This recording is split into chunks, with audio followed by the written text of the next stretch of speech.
तो dragon ball काकुमे का chapter 5 और 6 आ चुका है। यस, इस वीडियो में मैं चैप्टर 5 और 6 दोनों को ही कवर करने वाला हूँ। तो चलो फटाक से मैं तुम्हें रिकैप देता हूँ एंड इस वीडियो को फिर शुरू करते हैं। तो पिछले चैप्टर में हमने ज्यादा कुछ खास तो नहीं देखा, बस हमें ये दिखाया गया कि वेजिटा यूनिवर्स 6 में जाता है एंड वहाँ के किंग से ये अप्रोच करता है कि वहाँ के जितने भी सैयंस है उन्हें वो ट्रेन करेगा। बस रिकैप खत्म एंड वीडियो को करते हैं शुरू। एंड चलो जल्दी से सब्सक्राइब कर दो। चैप्टर के स्टार्ट होते ही हम देखते हैं किंग सडाडा को, जो कि अपने सोल्जर्स को ये बता रहा होता है कि उन लोगों का पीस का जो टाइम था अब वो खत्म हो चुका है। अब उन लोग को अपना हाथ लड़ाई की तरफ बढ़ाना पड़ेगा क्योंकि उनको अपने यूनिवर्स को बचाना है एंड इस चीज में उनकी हेल्प करेगा हमारा वेजिटा। इसके बाद हमें दिखाया जाता है जैको का स्पेसशिप, जो कि अब प्लेनेट सरडाला पे पहुंच चुका है एंड यहाँ पर आते ही जैको कुछ कैमरास को वेजिटा को ढूंढने के लिए भेज देता है। एंड क्योंकि इन लोगों ने 2 दिनों से कुछ नहीं खाया था तो ये लोग एक रेस्टोरेंट में चले जाते हैं एंड सब लोग रेस्टोरेंट में अपना अपना ऑर्डर देते हैं। एंड जब ब्रॉली मेन्यू उठाता है तब वो बोलता है कि ये रेस्टोरेंट तो एकदम वाहियात है क्योंकि इनके मेन्यू में सिर्फ 3 ही खाने हैं। अब असल में वहाँ पर बहुत सारे आइटम्स थे बट ब्रॉली को पढ़ना नहीं आता था, वो सिर्फ पिक्चर में देखकर बोल रहा था कि 3 ही आइटम्स हैं यहाँ। एनीवेज इसके बाद जैको के कैमरा को वेजिटा मिल जाता है एंड वो कैमरा वेजिटा की लोकेशन जैको को बताने ही वाला था कि तभी वेजिटा उस कैमरे को ही फोड़ देता है। एंड इसके बाद बुल्मा बहुत ही गुस्सा हो जाती है एंड वो जैको को बोलती है कि तुम उन लोगों को जाकर खुद ही ढूंढो। मतलब जैको की कोई इज्जत ही नहीं रही। एक तो इसके पति ने इसका कैमरा तोड़ दिया जो कि बहुत ही ज्यादा महंगा था एंड ये उल्टा इसी पर चिल्ला रही है कि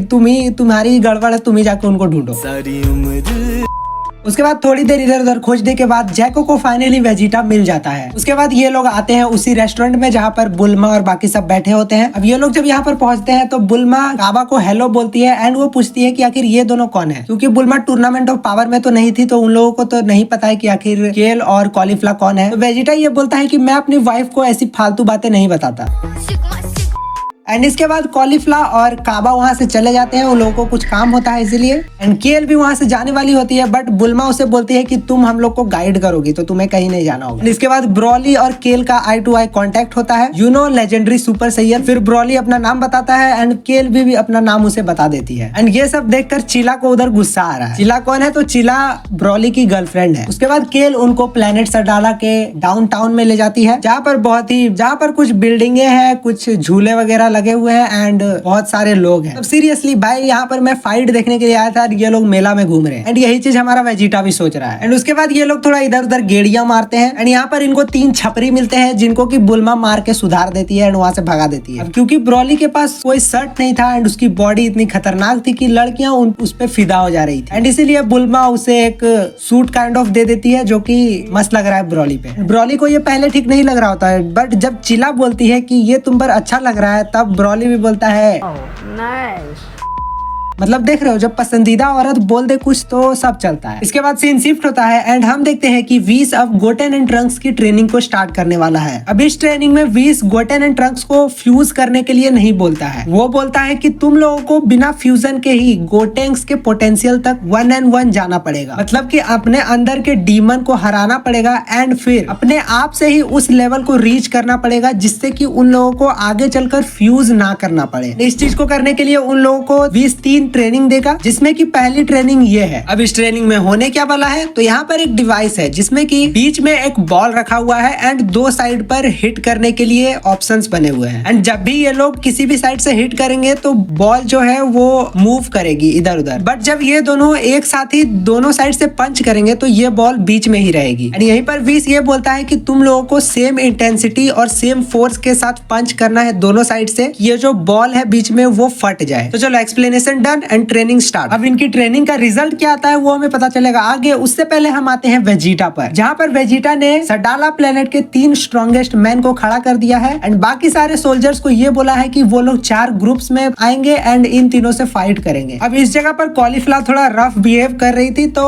वेजिटा उसे बोलता है कि तुम शांति से जाकर किसी से फाइट करो एंड कॉलीफ्ला इस चीज को भी लेकर आर्ग्यू करने लगती है। तो वेजिटा अपने सुपर सैयन फॉर्म में आकर कॉलीफ्ला को मारने ही वाला होता है। तभी उन तीनों एडमायरल्स में से एक मोटा आकर वेजिटा को ये बोलता है कि तुम इस फॉर्म को यहाँ पर यूज मत करो एंड असली रीजन तो यहाँ पर ये है कि वेजिटा के ऊपर सिर्फ किंग को छोड़कर किसी को भरोसा है ही नहीं एंड इसीलिए वो जो 3 एडमायरल्स होते हैं वो वेजिटा को चैलेंज करते हैं फाइट करने के लिए। एंड इस चीज को सुनने के बाद वेजिटा को बहुत ही ज्यादा गुस्सा आता है एंड वो सीधा सुपर सैयन ब्लू में ट्रांसफॉर्म हो जाता है। अब इस फाइट में होने क्या वाला है ये तुम्हें भी पता है एंड मुझे भी पता है। वेजिटा उन तीनों को बहुत ही गंदी तरीके से पेल देता है बट ये फाइट यहीं पर एंड नहीं होती है। उन तीनों में से एक सैयन जो था वो अपने सुपर सैयन फॉर्म में उठकर वापस आ जाता है फील्ड में। एंड इन लोगों की बैटल एक बार फिर से स्टार्ट होने वाली थी, बट वहां पर किंग आ जाता है एंड उन सभी को रोक देता है एंड उन लोगों को बोलता है कि तुम ये डिमोनिक फॉर्म को यहाँ पर यूज मत करो। अब किंग आखिर सुपर सैयन को डिमोनिक फॉर्म क्यों कह रहा है वो तो यहाँ पर नहीं बताया गया है। उसके बाद सीन शिफ्ट होता है हिट पर, जहाँ पर हिट एक करने के लिए आया होता है एंड वो जिसका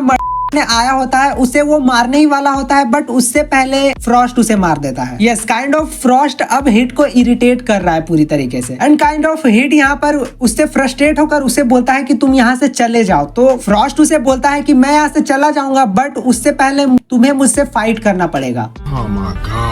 एंड इनकी फाइट से पहले हम आ जाते हैं ग्रैंड प्रीस्ट पर, जहाँ पर ग्रैंड प्रीस्ट से हमारे जेनो के दोनों बॉडीगार्ड मिलने के लिए आए होते हैं एंड वो ग्रैंड प्रीस्ट को बोलते हैं कि हम लोगों ने इस चीज को कवर करने का बहुत कोशिश किया, बट मुझे लगता है कि किंग को बहुत ही जल्दी इस सभी चीजों के बारे में पता चल जाएगा। एंड इसके बाद हम आते हैं यूनिवर्स 11 पर, जहाँ पर अब देखते हैं कि बलबॉर्ड मरने के बाद भी जिंदा है। यस, एंड इन सभी चीजों के बीच गोहान ये बोलता है कि मैं तुम लोगों का प्राइड ट्रूपर्स को ज्वाइन करना चाहता हूँ। अब पहले तो ये लोग मना कर देते हैं कि वो ट्रूपर्स को नहीं ज्वाइन कर सकता, बट बाद में जीरेन ये बोलता है कि ठीक है तुम ज्वाइन कर सकते हो, बट उससे पहले तुम्हें हमें एक मिशन पर फॉलो करना होगा एंड उसके बाद हम लोग देखेंगे कि तुम्हें रखना है या नहीं। इसके बाद सीन शिफ्ट होता है एंड्रॉइड 17 पर, जहाँ पर एंड्रॉइड 17 से मिलने आया होता है यूनिवर्स का पेपरोनी या पेपरोना जो भी इसका नाम है। ये यहाँ पर आया है क्योंकि ये चाहता है एक एंड्रॉइड को बनाना जिसमें कि इसके यूनिवर्स के सुप्रीम काय और एंड्रॉइड 17 के डीएनए मिले हुए होंगे। अब ऑब्वियसली इस पे एंड्रॉइड 17 नहीं मानता, वो बोलता है कि मैं नहीं देने वाला अपना डीएनए। तब वो पेपरोनी बोलता है कि तुम अपने फैमिली के बारे में सोचो कि उनका क्या होगा, वो मारे जाएंगे, ये सब बोलता है। एंड तभी